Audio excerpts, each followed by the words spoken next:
The Luxbridge Show. Tall, dark, handsome, successful is not what you'd call me.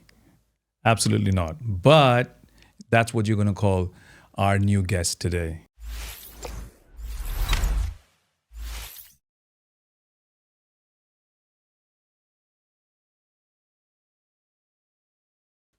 On the Luxbridge Show, on behalf of our CEO, Mr. John Spinu, my director, Vincent, and myself, D, your host, to everyone listening and watching, I welcome you to our podcast. And it gives me great pleasure to introduce Mr. Santosh of Santy CO. Santi, welcome to our podcast. Thank you so much for inviting me. Pleasure is all mine. It has been a long time coming, hasn't it? Long time. I've been stalking you since when? 2021? 2021. Yes. I think from the time I started. Yes, yes, from the time you started. Yeah. So I have been following him on Instagram. Back in the day, he went by the name of Mr. Dubai Hills Estate, and he started his career.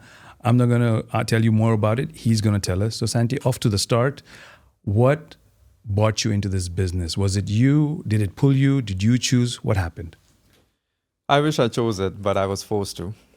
You know the story, but let's go back to my days flying with Emirates Airline as a flight attendant. So I started my career as a flight attendant. Back home in India, I used to fly for an airline called Jet Airways. So I flew with them for 3 years, and then I wanted to fly the world. Because with Jet Airways, I was only doing like domestic, a mix of domestic with a few international flights. But then Emirates was always my dream. So I gave an interview, and always one thing, it always happened to me, if it's a coincidence or what, but it always happened to me that any interview I gave, I always cracked it in the first attempt. Knock on wood. I don't know what, but it happened. So came to Emirates, loved flying, flew with Emirates for like 6 years, and COVID came. So obviously the airline industry was really down at that time. Hotel industry, airline industry, some of the industries took a big hit. So Emirates took a huge hit, and unfortunately they had to obviously lay off almost 50% of the staff, I would say. So I was one of them. The way I was fired is a funny story. So during COVID, obviously I was not doing much. So I used to get up in the morning, do my exercise, do my yoga. And I was in this really upside down pose in my yoga, and my phone was next to me. Literally, I was like this. The phone rang. I mean, it was on vibrate mode, but then I was like, okay, what is it? Message from not the CEO, but I think it was one of the HR management person. And then it said one word, sorry, Santosh. And that's when I realized that, okay, it's not a good news. And then I saw the message, and initially, obviously, it's a bad news, obviously. So I did feel bad. I was kind of in a depression for a week, I would say. But in a way, I took it in such a positive note. I was like, you know what, whatever happens, happens for good. And I actually felt like that. I was like, you know what, let's do something else. So I checked with my other colleagues. So we started hunting for other people who lost their jobs, right? Not hunting, but just to understand, hey, are you still there? Yeah. Are you still working, or have you lost your job or what? And we figured out there was quite a few of us. We made a group. The group name was Fired Emirates Crew. And we were obviously supporting each other and trying to understand what kind of industry we can get into, because airline wasn't an option. So whoever had their different qualifications, let's say somebody had done an HR course or somebody had done an MBA or whatever. So they moved on to those industries. But for me, I would say I was kind of lucky that I didn't have a specific degree as such. And so I spoke to one of my friends that day, and he told me, hey, Santi, what are you doing? I was like, nothing, man. I'm just looking for a job. And I gave a few interviews. I did crack a few interviews, but the package I was looking for wasn't good, or for whatsoever reason, I couldn't take up those jobs. Yeah. And then he said, hey, man, you know what? Would you like to try real estate? I was like, I've heard about it, and I know some of my colleagues have also joined, but I'm not sure. Like, I don't know. So, what's up with you? Are you gonna join real estate or what? He said, yeah, tomorrow. Not tomorrow. Sorry, it was. I think I spoke to him on Friday, and then he was going to join on Monday. So I said, hey man, why don't you join with me? Like, we've been colleagues for years and years, and it would be lovely to, share a training with you. And coincidentally, we did the Emirates training together as well. Nice. So that's how it kind of, he linked it with it. Like, it'll be fun to have another training session with you. So he said, okay, why don't you speak to this person, the girl from HR, and see how it goes. I don't know what happened. I was literally doing nothing. I just gave her a call the next, not like in the next minute. I just called her. He's like, hey, can you come down right now if you're free for a quick interview? I was like, right now? She's like, yeah, why not? Because we're starting the batches on Monday. So right now is the time when you can actually join that batch. So I went for an interview, and she asked me, so it was funny. So she asked me a question like, so why would you want to join real estate, and what makes you eligible for the job? I told her directly, this guy who just joined you now, his profile is exactly same as me. So if he can join you, I'm the perfect candidate for you. She said, okay, sounds good. Let me call my manager. And there I met my first mentor in real estate, Mr. Alexi. Shout out to Alexi. Shout out to Alexi. So Alexi was there. He's like a young guy, dynamic young guy. And he just came up to me and he's like, hey man, so you're going to be in our Monday batch. How does it feel? I was like, have I been selected? I don't even know about it. He's like, yeah, you've been selected. We just looked at your profile and you share exactly the same portfolio as your colleague. Of course. So, and I heard you talking to my colleague and you talk pretty decent enough, so you're selected. Done. Join me on Monday. I was like, wow, that was pretty cool. That was for a company called FAM Properties. Shout out to them. Shout out to FAM also. One of the best real estate companies Firas in Dubai. Definitely one of the best. Masadi. Exactly. Masadi, absolutely. Yeah. Then I joined on Monday, and then first day, obviously, you're kind of nervous. What's going to happen? Am I going to make it or not going to make it? So the most important question for me was, like, I look at things in long term, right? So on the first day, I asked myself, I was like, am I going to stick here for at least the next 5 years? Because if the answer is no, I'm just going to leave the next day. And somehow I felt that this is the industry for me. I don't know. It just comes from within, right? Like you don't have an answer for it, but you just feel it. You get the vibe of it. Of course. And I don't know. The first day I said, you know what? Actually, this is what I was looking for. There was no salary, so that keeps you going. Obviously, I obviously never done any job without any salary. Only commissions. So that was the scary part. Good thing was I had a few savings from my Emirates jobs. Obviously, they were paying pretty well. Shout out to Emirates though. Shout out to Emirates. One of the best companies to work for. Absolutely. One of the best brands. One of the world's best brands. Absolutely. They know how to take care of the employees. They know how to keep the employees with them. Certainly. But unfortunately, the COVID happened and they had to fire some people. But life happens. Beautiful company to work for. If I had a chance to go back, maybe I would go back as well. Definitely. At that time, not now. Because now, once you're in real estate, you can't go back.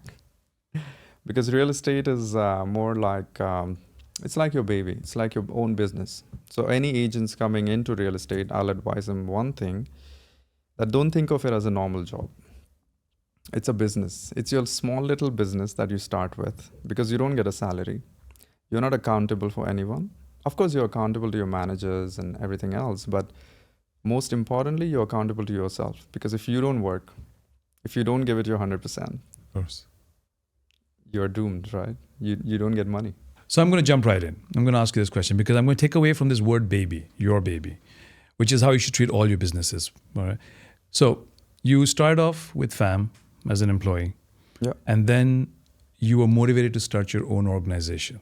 Yeah. Right. So let's fast forward a little bit and understand now you are Santi Co., the owner of a company. The dynamics are same but different. Responsibilities are really high up there. So what are the responsibilities you carry with you on your shoulders every day? All right. So the way my company model works is not like a typical company. Sure. So how we work is, funny enough, we don't even work from an office. So Interesting. all the agents that are working with me are somewhat of a mentality of my own. So I feel an agent should not sit in the office and work. He should work from the field. So either they are either working from a coffee shop somewhere in the community where they are experienced. Important. For example, I am still, but I used to be the specialist of Dubai Hills. So I would prefer to actually sit in a coffee shop in Dubai Hills, or, I mean, you can't afford to get an office in each area, right? So all the agents are working in different areas. So what they do is they take up a coffee shop or a mall or something in that particular area, and they work from there. And at the same time, let's say you get a call, like sometimes you have these urgent viewing requests. Yes. So they are right there. Right. So for them, the huge difference will be when a client calls them and this guy is readily available, as opposed to somebody whose office is in, for example, Sheikh Zayed Road or something. I mean, he has to pack up and then he has to drive, and it's going to take some time, and maybe this guy really wants to view right now. He's already in the community. So that's where it made the difference. So I kind of contacted these old friends of mine. They're more like business owners. I call them as business partners. They are Right. not employees. They Right. are not, I don't call them agents. They are free to tell me any advice they have for growing our business. And at the same time, they should feel that they are partners in the company. So that's how they will get the genuine feedback. And our commission percentage is way higher than what everybody else offers, because obviously we are not giving them an office to work from. And that gives me a flexibility to give them a better commission package. For me, Santi Co. was started not as a company for others, it was for myself. So initially what happened was I was planning to change my company, and I just could not find the right company. My interviews were great, but I just did not feel it was the right place for me to work from. So I from the day one, I knew that I always wanted to start my own real estate. Like from day one, when I started, I was like, hey man, when I looked at Firas, shout out to Firas. Shout out to Firas. I was like, man, this guy, I want to be like him one day. And it was always there in the back of my head. So I said, why not just start? I think this is the calling, right? Like this is what is supposed to happen right now. So let's just open a company. Then I checked with a few of my other friends and checked with them, hey, how did you open the company? How does it work? And I found out that it was pretty easy. Like Dubai is a very, it's an easy place to do any kind of thing. Very supportive of this very new business. supportive and very easygoing. There's not too much paperwork, not too much red tape. Mhm. And so I just ended up opening my own company, and I said, okay, you know what? All my deals are going to be 100%. I was just happy with that. But then some of my friends contacted me and they were looking for a change. And I said, hey, you know what? Why don't you join me? Like we are colleagues. I'll also get an external perspective on some sort of a feedback that I can improve my company and stuff like that. So now we are a team of around 10 only. We are a small company. It's just been a year. We do have big plans coming up. So that's for later. Let's keep that as a surprise. That's for our next podcast going forward. That's for the next podcast, exactly. So now you have a company, right?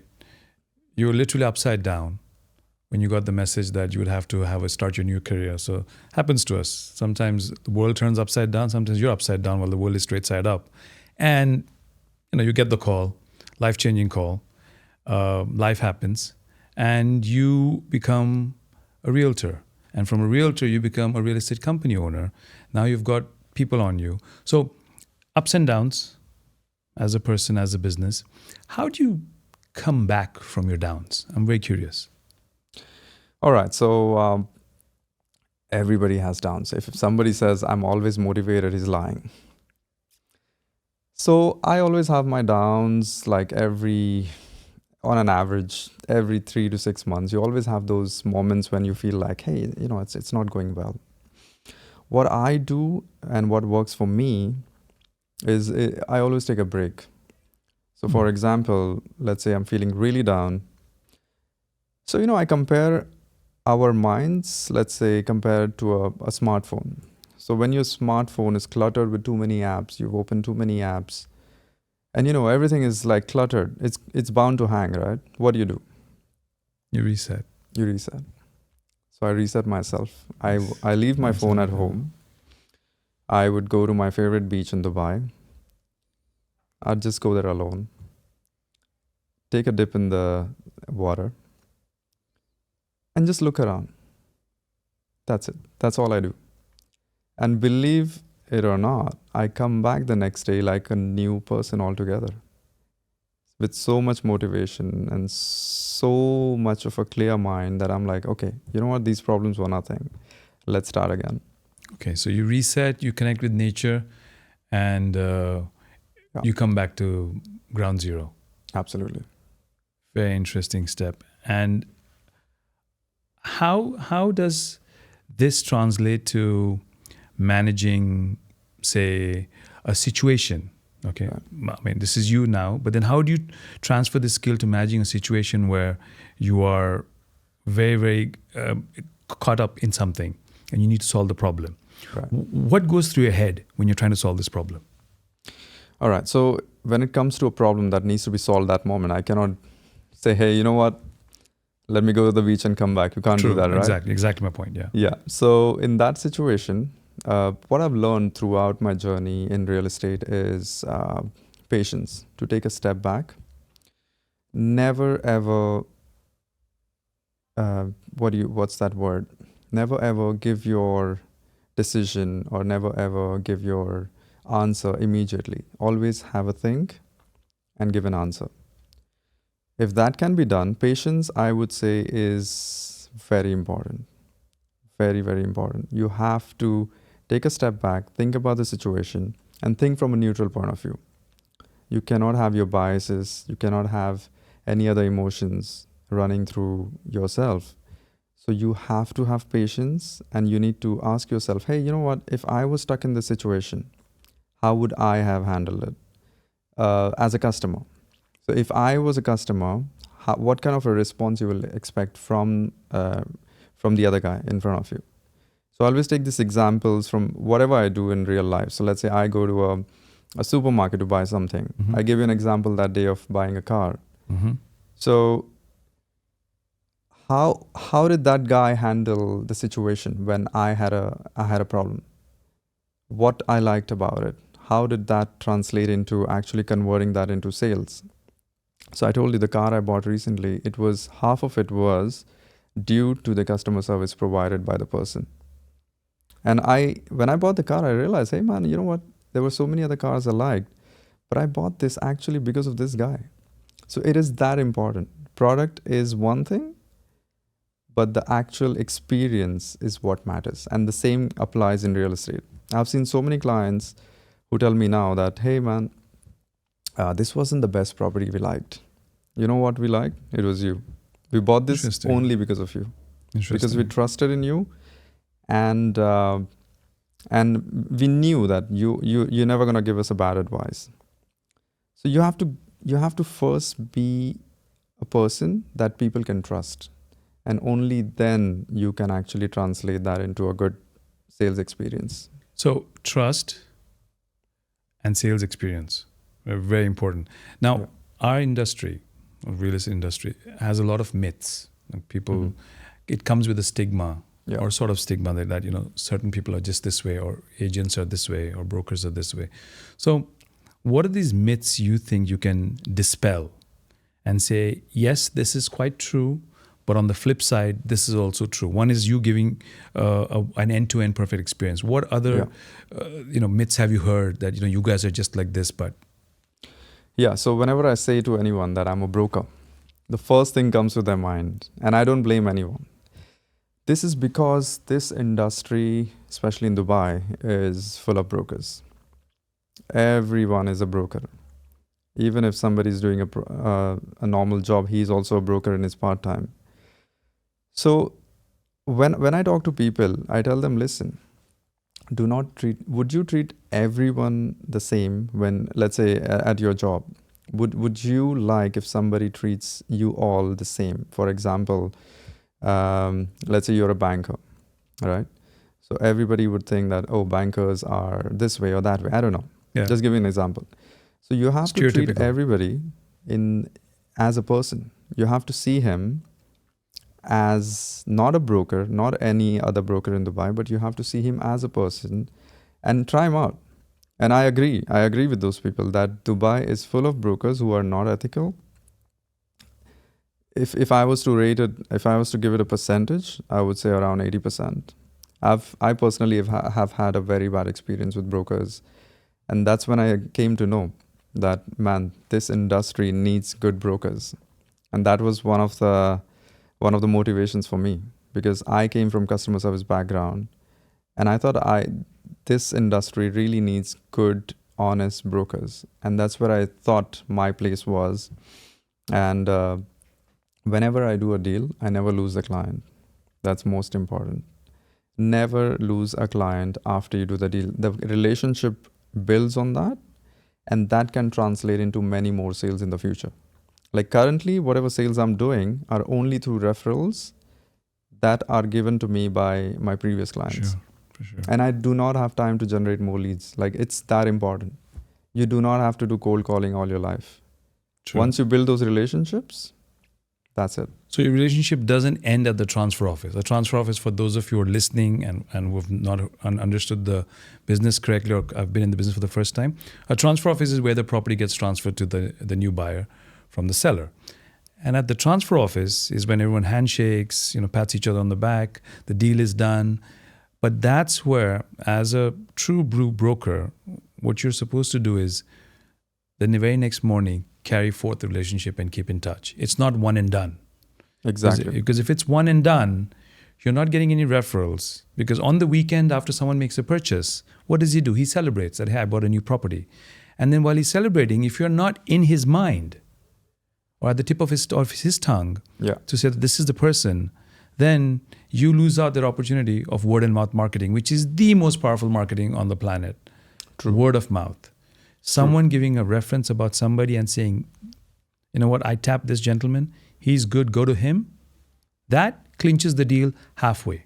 Absolutely. And that's what you have built on, right? That's right from the built on. beginning. And I guess the wonderful customer service experience that you've had and the training that you've had is what's made you understand Exactly. that everything is the word experience. Exactly. Right? The customer, the service, which entails the experience.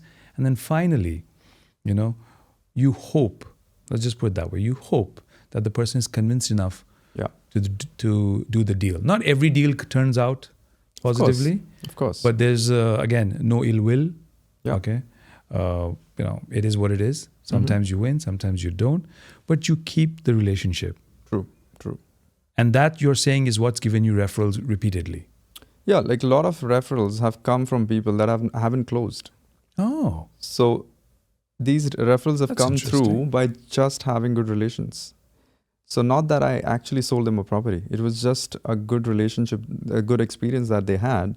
And then what I do is, normally I would always invite them for a lunch or a dinner or a breakfast somewhere to kind of know a person personally. Like, so whenever I get a chance to speak to a client or meet them for a viewing or something, I would always offer them, hey man, what are you doing this weekend? Why don't we just catch up for a coffee? Right. Let's catch up for a lunch or dinner or whatever. And that's when the actual relationship begins, not on the viewing. In viewing, you only have the time to explain the product. You don't have much time to actually know the person personally, right? And unless the opposite person knows your personality, you can never ever sell anything to them. And it's never about selling, right? Like for me personally, what I've noticed or about myself is that I love to learn from people and love to learn from just having conversations. Like whenever, like right now, I'm trying to learn something from you. It just comes naturally to me. And that's my only motive. The byproduct is the sale that happens later. Right. But the intention is always to just actually have breakfast or dinner or whatever and just have a conversation, So we have a conversation. We meet the client. We have a conversation. We understand. We understand also that going and viewing a property is a transactional process. Yeah. Right? That's what it is, right? Yeah. You see, you like, you don't like, you move forward. You see another thing you like, you don't like, you move forward. However, once the whole process is done, this is interesting because not very many people have said this, where you're saying that a large chunk of your referrals have come from people who you haven't Yes. actually closed a deal with. I would say about 50% of them. 50%. Now that's a huge chunk of the pie, because ideally what they're saying to you is, we had a great time with you, Yeah. whilst we may have closed with somebody else, mind you. Now they've closed with Yes. somebody else, but they would still rather give the referral to you True. than to that person, unfortunately, who they closed with, because maybe Yeah. he didn't follow the steps that you have, True. right? So you still hold them tightly in the palm of your hand, and that allows them to bring in more clients to you because the comfort level is there. Exactly. Wow. So your time spent is your investment on your clients True. for the most part. Yeah. And this is something that you learned very early on in your career, or is this something that you developed along the way now? I was completely opposite person, let's say 10 years back. Interesting. Like I look at myself now, and let's say 10 years back, I was completely short-tempered, no patience at all. I wanted things to get done right now. Like I did not have patience at all. I was hardly interested in knowing, okay, yes, of course, I had friends, but I was hardly interested in having these conversations or whatever I'm talking about now. So I think it came through experience of my journey as Emirates flight attendant. I traveled the world. And then every time, like we obviously have these long flights. And what do you do on those long flights? You have conversations with your fellow colleagues, with customers. And on Emirates, I used to work in business class. So there used to be this bar where customers would come, give them a drink, and they open up. They really want to have a conversation. Nobody wants to be grumpy after a drink. Like they really open up. Exactly. And these people are from all around the world. So I was always curious, like who's going to be today? Who's it going to, that I'm going to get some learning from? Exactly.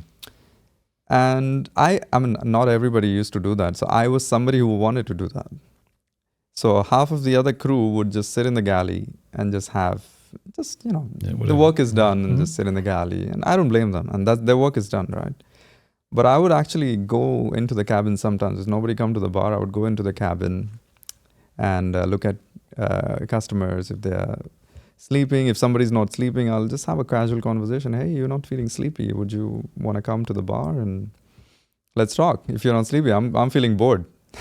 So I think it just came through that experience. So this is not your first podcast. You've had it at 35,000 feet high in the sky. Exactly. More or I would less. say that. Yeah. I've had many of those podcasts, 35,000 feet up in the sky. Absolutely right. That's Every good. time a new face, every time a new story. So Yes. So how important is traveling? Tell me that. Seeing the world, how important is it? I would say traveling has played the most important role in my life for being the person I am today. Wow. It's that important. I would say to anyone who's watching your podcast, if you are not traveling, start traveling from today. Make a plan if you're working, apply those leaves. Doesn't matter how much money you've got. Just go out and travel. Find a travel buddy. If not, travel alone. Travel in a group. Just travel. That's my only advice, because it makes you learn so many things around the world. And I would say I've traveled almost more than 100 countries, right? So many different cities. Of course. And I'm still excited for my next travel. I do not get bored. I had just been to, I think, Bali recently. Bali, yeah. And now I think next one's going to be Japan, and I'm excited for that. So, I mean, for me, it's such a, first of all, the break you're talking about from work, that's one aspect of it. You obviously want to take a break from your routine. Routine, and And then the second most important is actually it will grow you into a new person, because you will always come back with something different. You'll always meet someone that you'll learn something from. Very interesting. Our CEO, John Spinu, Yeah. and I take a mention of him in every podcast of ours because it's so relevant to what he says. And the other day we were having this conversation about how the more you meet people, the more you interact with them. If you have had maybe 38, 39, 40 transactions in a year as a broker or as anyone in any industry, have you had those relationships converted Yeah. into what we call a relationship? Relationship is where the person will pick up your phone, call, or would call you back. Yeah. That's a relationship. And I guess you overcome this fear of having these sort of transactions or these sort of relationships, which would lead to good transactions. Yeah. If you travel a lot, because then you put yourself in a sort of curiously uncomfortable position, if I may say so. True. Okay, you're curious, Yeah. but you're uncomfortable. Do I approach him? Does he speak the language? So on and so forth. But now you're in Japan, so might as well. And Might as well do it. Might as well do it. And then and there you are, right? And I think somewhere in your psyche, that muscle memory comes into play. That if now, tomorrow, I put you in a situation with a client, it just kicks in, right? You are all of a sudden there. I think it also brings you that confidence as well. You know, when you travel, you understand people. You understand. And what I've learned from traveling is we all are same. It doesn't matter what nationality, what language you speak. Nice. But the basic traits as human beings, it's all the same. We all are same.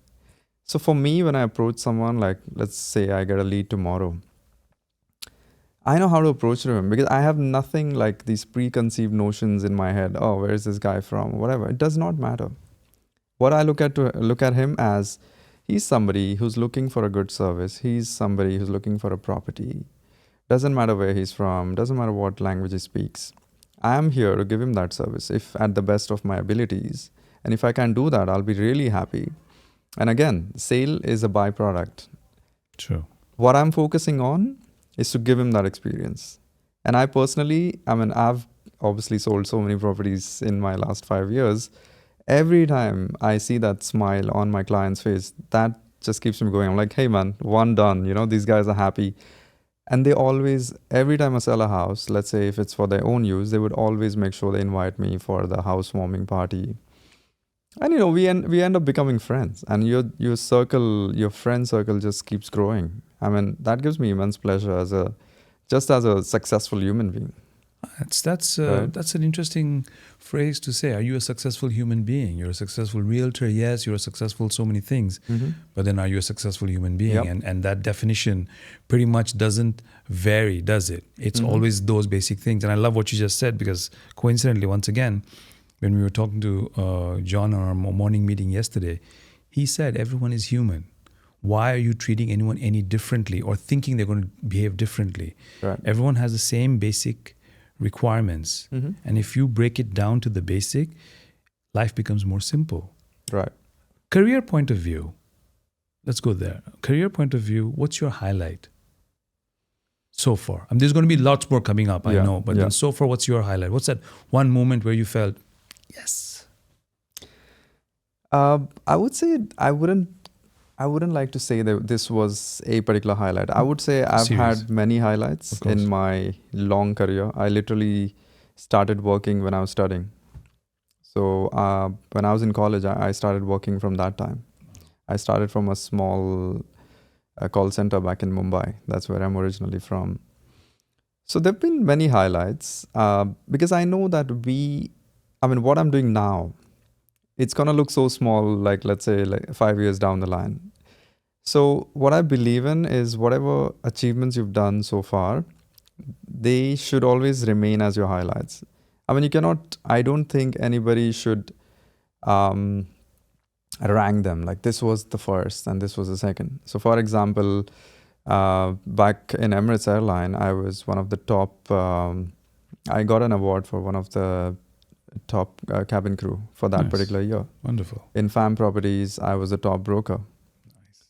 Right now, I'm a CEO of a company. That is a huge thing, right? That is a huge thing. So I would say all these They keep things coming. have been there. The highlights keep coming. Very nice. Because Very nice. after 5 years down the line, of course, there will be something bigger. There'll be, who knows where you will be, where I will be. Of course. But all these things, I mean, I could say that which were kind of turning points in my career. I would say definitely the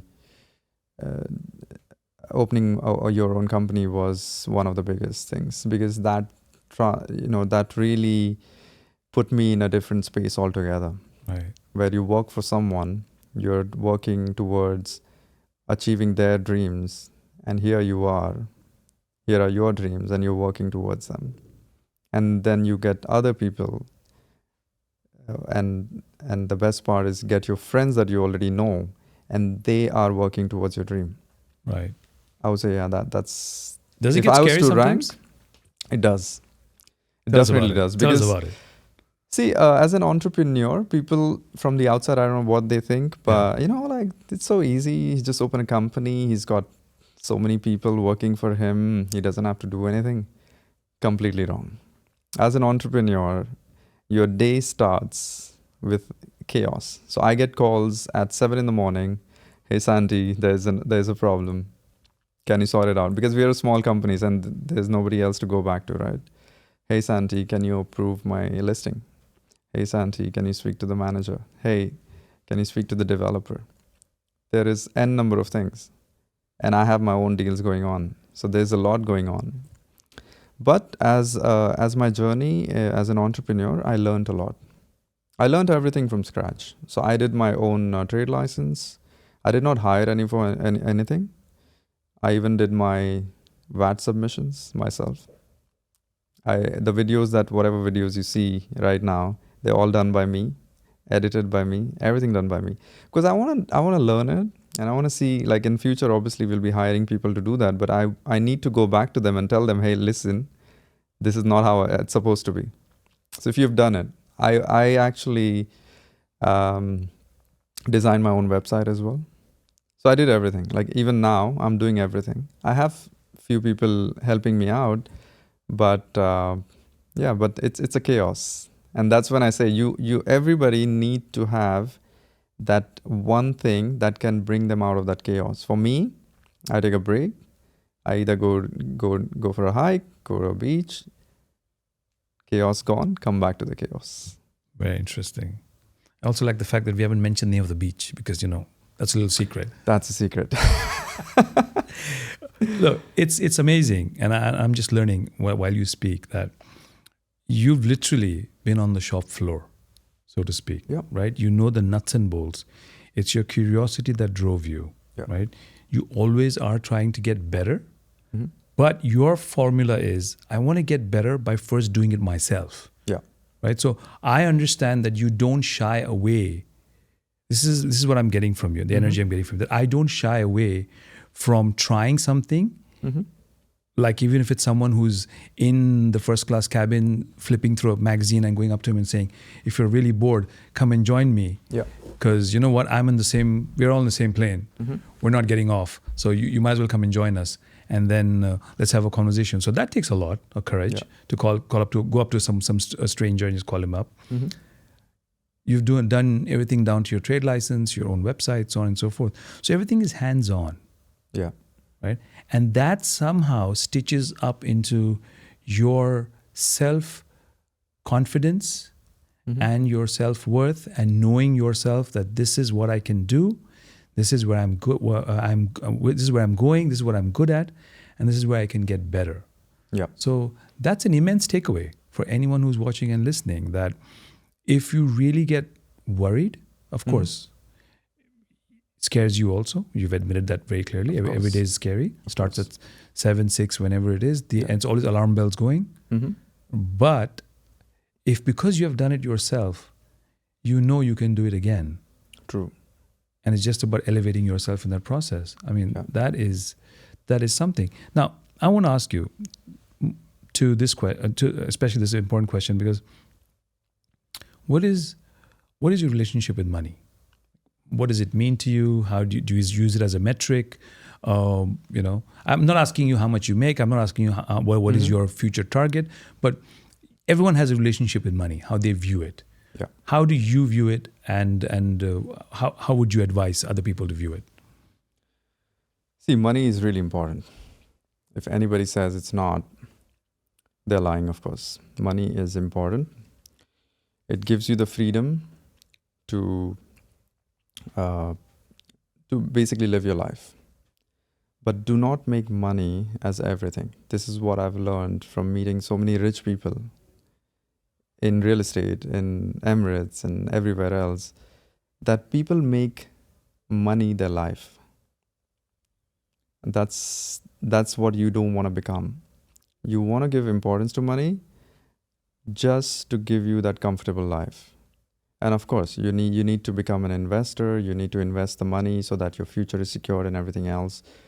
But when it comes down to, I'll give you an example. So I sold this 20 million dirhams plot. Okay.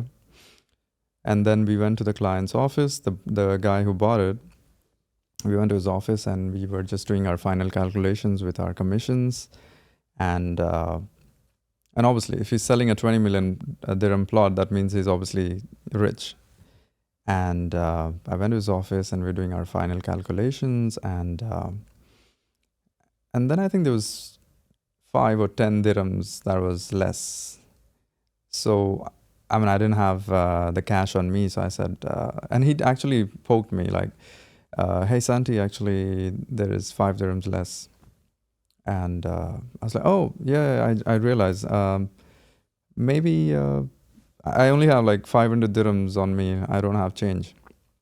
And I was shocked that he said, okay, give me the 500. He got me back the 495 dirhams back. It's quite and precise. I was like, really? That's when I realized when you make money your life, money your everything, you become slave to the money. So never become slave to money. Yes, aspire to have lots and lots of money, but then how you use your money is most important.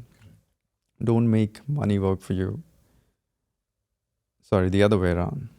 Don't make yourself work only for money. Live your life. Have the love-life balance. Everything needs to fall in place. But once you become slave to money, it's addiction. You just can't get rid of it. So as a person who earns, right? This is a perfect segue into our part where we want to understand, how do you put money to use for you? Like a broad idea of how you invest, all right?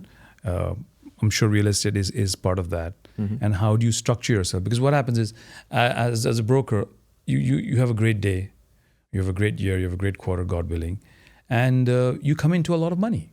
Yeah. And all of a sudden, everything looks achievable Mm-hmm. and within arm's reach. But then you have to control yourself and not go crazy and save for a rainy day. So what is that thought process that you use when you have money in front of you? How do you allocate it?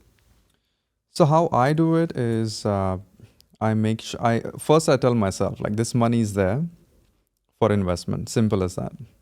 Okay. So obviously I have my, let's say if I was to give you numbers, let's say I would keep like 10% for myself. Okay. And then the remaining is just an investment. 80% of the investments go into real estate because that's what I know.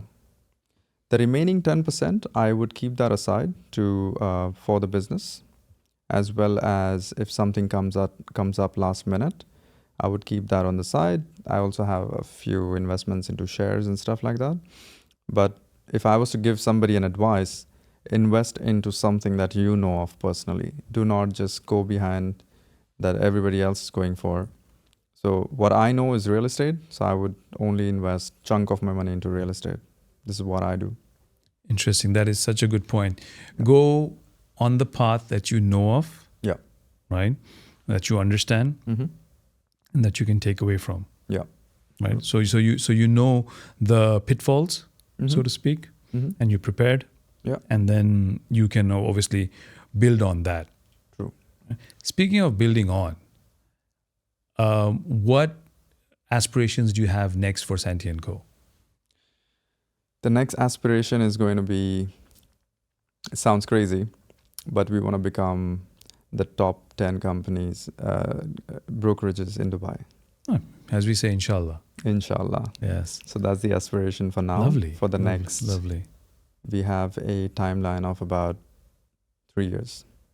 See, this is. I want to draw everyone's attention to this statement. I didn't prod you for the timeline, but you came with the timeline. That's lovely. That's just awesome. And I think that's testament to why you have come this far. Because every time I speak to you on and off camera, it's never, I will do it. Okay, whenever you speak to Santi, it's always, there's a timeline. Yeah.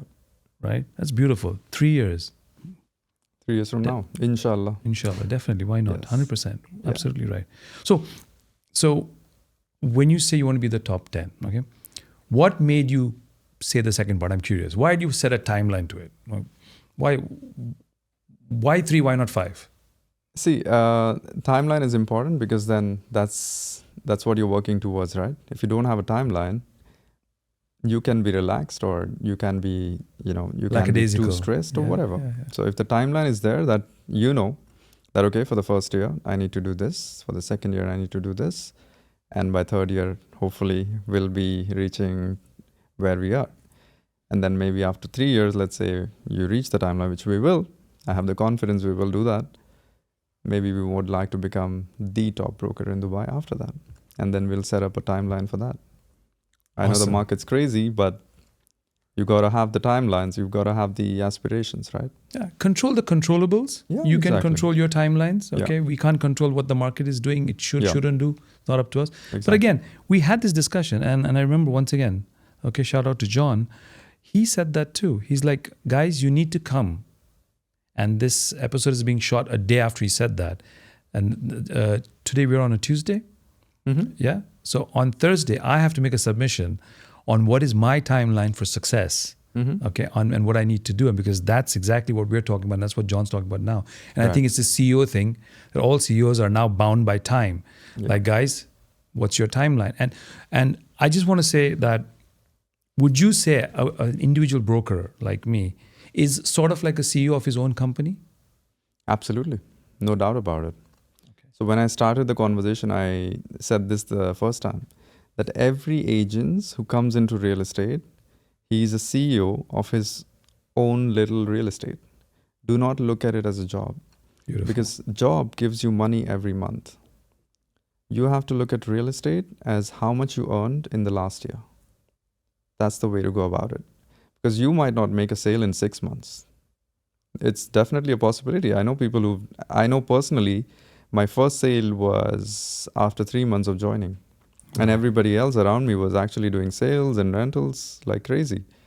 And I looked at myself like it was, I was getting a bit nervous. Yeah. Yes, nerve-wracking. But then I did it. And then the sales came like every month, sometimes 5, 6 a month, sometimes 10 a month. Wow. Yeah. But then you always have to look back a year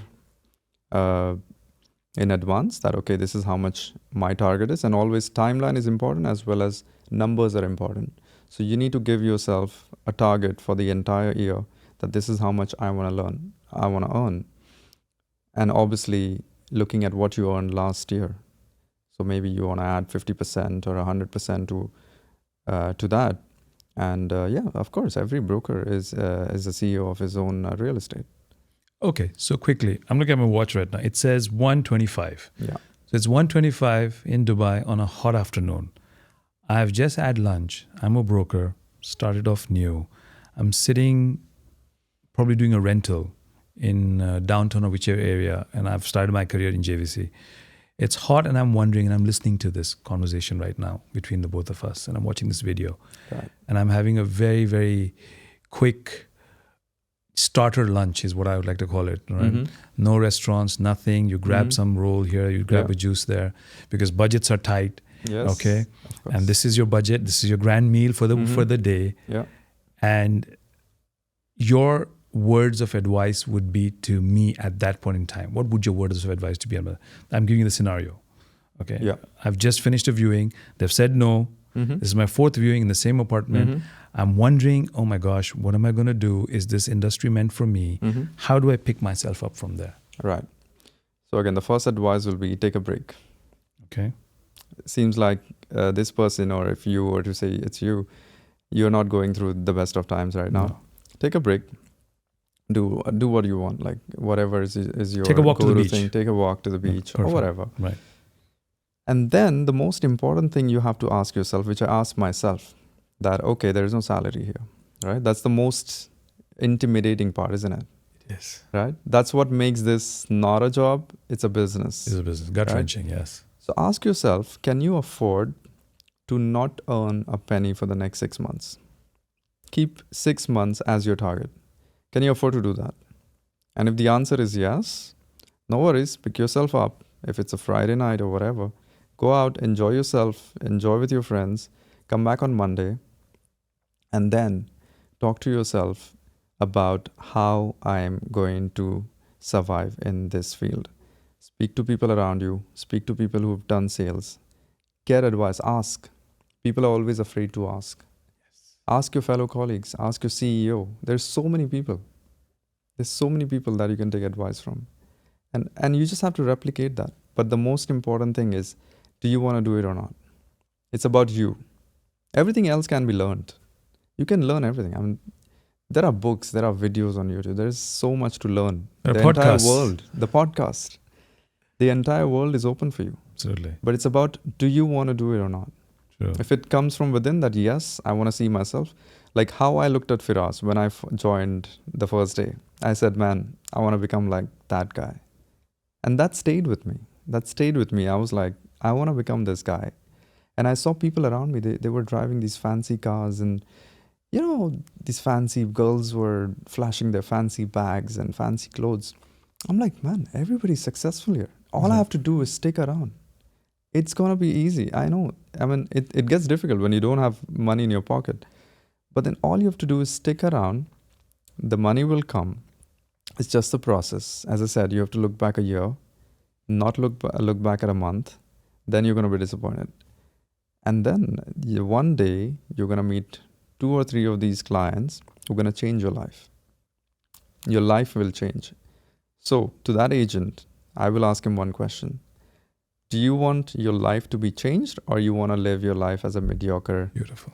person in a job? Beautiful. If the answer is the first one, then yes. Perfect. We have mentioned Firas Al-Masadi's name 3 times. Yeah. And both of us admire him a lot. Let's give everyone who's listening and watching a quick feedback. Firas Al-Masadi is the owner of Fam Properties. He's had a wonderful journey. One day, hopefully, I'll have him across the table. He is somebody who has started off in retail, in clothing, selling retail in a mall, decided one day to take the plunge. If I remember what I read about him correctly, he took a month off to see if he could do rentals. He was successful. Yep. He built from there. He went on, and he just loves challenges. And I think recently they're going to have a get-together and a meetup with Ryan Serhant. But my point is, Firas is someone who's been through the steps, he's been through the grind, and he's a great motivation. Go follow him, all of you. We're all about following all the right people in this business. Mm-hmm. And yes, I think it makes all the difference what you said. What is it that you want? And I also like how you keep stressing on about, am I, me, and talking about me, you know? Yeah. I just love that, because what I want to take away in totality and in finality of our discussion is a lot of great points, really a lot of great points, especially for someone, it's like a starter kit. Yep. You know, everyone who wants to be like a John Spinu or a Firas Al-Masadi or a Santi, of course, of Santi & Co. And even Farooq Saeed, who we just met now while rushing out, and I pounced on him. And shout out to Farooq Saeed for giving me time and actually allowing me to stalk him all the way down to his car. But I hope you watch this. Huge shout out to you, and hopefully we'll have you soon, inshallah. But my point is, talk to yourself. Take regular breaks. Okay? Ask. Go out. Ask people. People are willing to help if you ask. If you're shy and you don't ask, it's not going to work. Yep. Build deep relationships, meaningful relationships. Don't just give it lip service. Yeah. Take time out, spend time with people. The biggest currency you have, if I've understood from you correctly, is time. Yeah. Right? It's not about the money, it's about the time. Mm-hmm. And if you put in the time, then even if you are one afternoon upside down in your apartment and you get a call or an email that says, sorry, but life need not turn upside down. You can turn right side up and you can have a Santi & Co for yourself. Santosh Chatur, it's been my privilege. Pleasure's all mine. On behalf of our CEO, John Spinu, my director, Vincent, myself, it's been a privilege and honor. Thank you so much for accepting our invitation. I learned so much from you. I hope everyone's watching learned so much from you. And all of you, please go and give us a shout, like, follow on all the major platforms such as YouTube and listen to him. I have followed him. I've learned so much from him and I continue to learn so much from him. And follow everyone we have given a shout out to because all of these people have played a part in our success. Absolutely. Right? And they deserve a shout out. And they deserve a shout out. And a shout out to his family, his mom, his dad, his heroes, his lovely fiancé, and all his friends who stand by him, and to Santi & Co. Thank you so much, everyone. And Santi, Appreciate once it. again, thank you so much. God Thanks bless. a lot. You're my Thank you. pleasure. Bye-bye.